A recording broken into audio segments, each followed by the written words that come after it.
It turns out that sunscreen is really bad for your health. Let me explain. I remember this from when I was a kid. Don't know if it was the same to you, but when you were on the beach, it was a hot day, summer, good weather, and you needed to wear or to put on your sunscreen. And when you wore that sunscreen and you put it on your skin,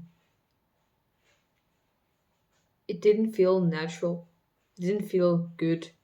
It felt bad. Today, I'll give a short description because nobody wants a 1 hour long video on why sunscreen is really bad for your health. So I'm just going to make this short video on why sunscreen or commercial sunscreen is bad, as it turns out. I'm going to list on the screen some ingredients from a Walmart sunscreen. I think it's called Copperstone Cornerstone, something like that. It's a tanning sunscreen. It's just one I just picked out. And when you look at the ingredients, it's sunscreen, not biological warfare. You just think, what is this? I'm just gonna list some of the chemicals in there.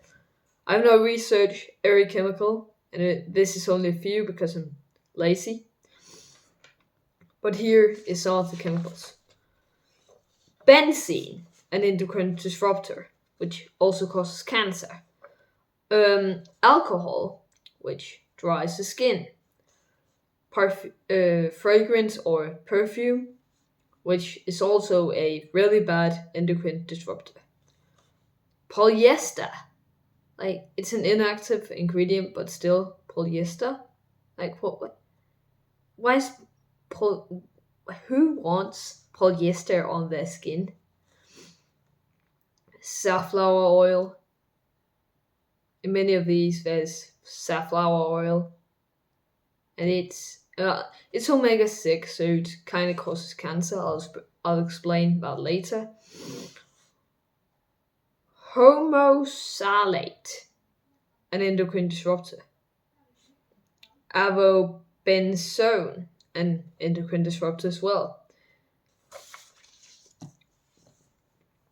Like, what is this? Like, why is this in our sunscreen?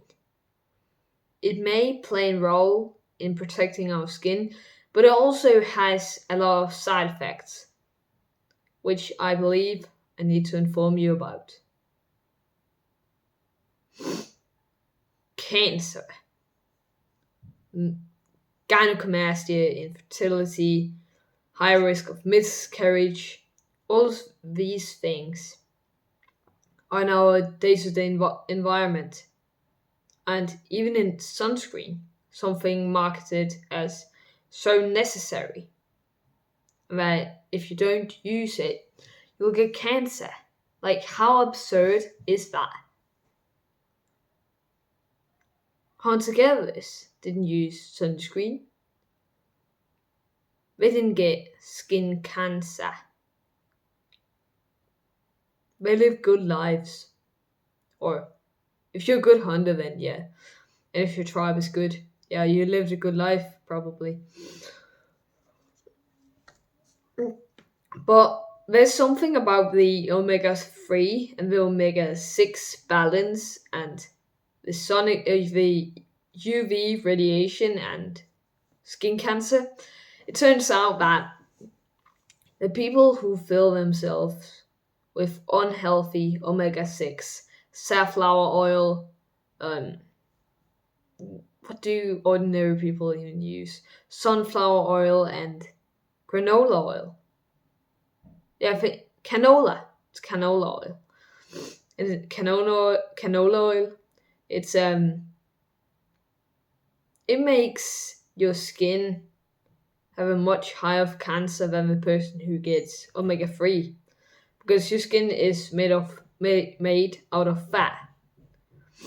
And if that fat is of a low quality omega-6, then you're going to have a high risk of cancer,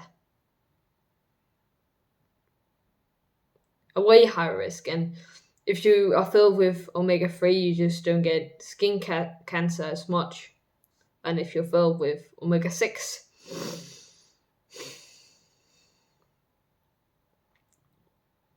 so that's a simple description on.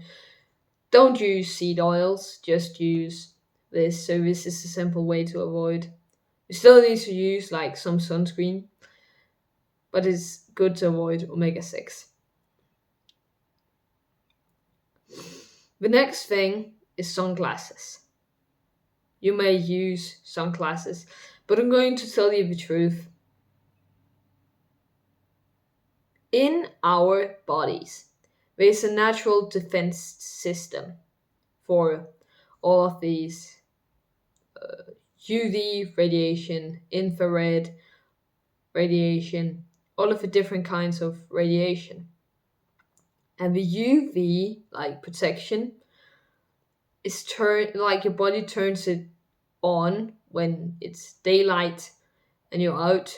But when you're wearing sunscreen, it makes your body think that it's like afternoon and dinner time, like evening. And it's in the evening, so that just fools your body to not pull up the protection. So that's why I don't wear sunglasses. It's just that bad.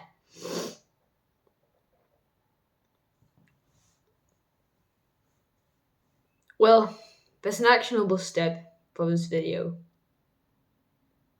Make your own sunscreen. I saw some people do this with like some kind of berry oils, like raspberries. Like I think it's raspberry oil, like some kind of berry oil. Where you just look up some sunscreen recipe, and if you're going out in the sun, just try and make that. But just to be clear, I don't take any responsibility for if you use a natural remedy for sunscreen and it hurts your skin. I don't take any responsibility. Thank you for watching this video. I hope it helped you.